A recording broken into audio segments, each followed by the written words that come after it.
So we've gone through the skimming and scanning technique. Now I'm going to always call it skimming and scamming. And you've taken a look at the reading. Your task is going to be, so now we can put that task up there. And I got this task from the Lesson Design Collaborative. How many of you have seen those templates? If you work with me, I know you have. The Lesson Design Collaborative. Sarah's like, me.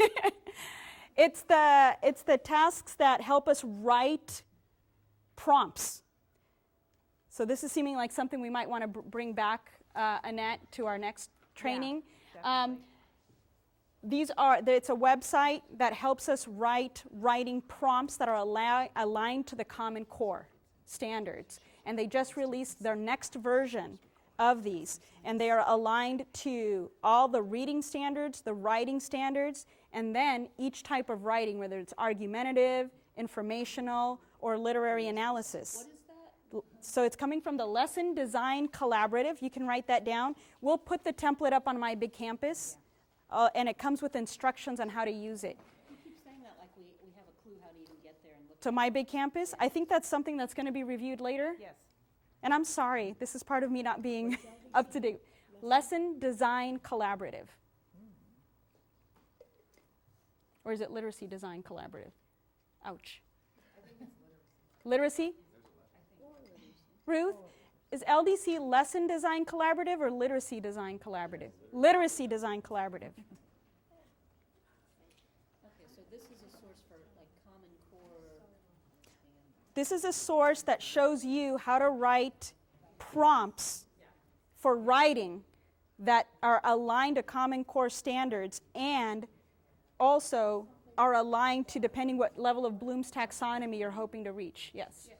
So as a teacher who is designing performance tasks for my students in world history, we used the Literacy Design Collaborative model to help us to develop a prompt based on what we wanted our students to be able to do as a result of participating in the performance task. And it was very helpful. We had decided that we wanted to do an informative task. So right away, we said, okay, we're not going to look at these argumentative prompts. So it helped us to be able to select. And then we said, and then we looked further, what do we want the students to be able to do? What are they going to be working with? And that particular collection of prompts and how it's organized helped us to really filter down and select a prompt that we felt very comfortable with, that helped us to write what we feel is a solid performance task for our students to be given this semester. So it's definitely a very useful tool, and I've used it several times on my own since you shared it. Great. Have you seen the new version? No, I haven't. Oh, go check out the new version. They certainly beefed it up a lot. So don't worry about that right now. Just for those of you that assign writing prompts, and really everyone should be, regardless of your content, assigning writing tasks, writing prompts, know that there is great support so that they're aligned to Common Core. So that's where I got this one. So this is your task. After researching Chapter 2 of Making Content Comprehensible for Second English Language Learners, which is the text I gave you, right? We're not going to do that second part unless you have technology in front of you. And a source of your choice on the purpose and development of content and language objectives, write a reflection in which you argue how to overcome the barriers to implementation of writing and sharing learning objectives with students. That's your task. So take about 10, 15 minutes to look over the text that you have, and then you're going to write an argumentative piece. Don't worry, we're not going to grade it. I just want you to engage in the writing. This is your reflective time.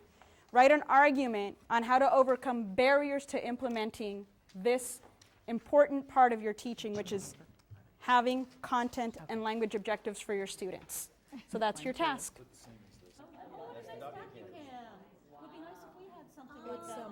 This is how I'm using the iPad. So you see here, Amanda's listed her possible barriers, how to overcome them.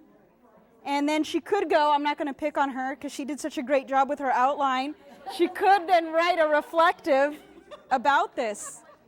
Does someone else want to point to their neighbor's work that should go up on the board? You're barely starting? So I could come over here. Her handwriting's bad. That's an invitation. Now imagine you're a classroom teacher and you want to show student work. So you're just going to nudge them over a little. But we don't want, this is a very on-the-spot thing we're doing, right? So we want it to be very organic in nature. This is the beauty of having technology in your classrooms.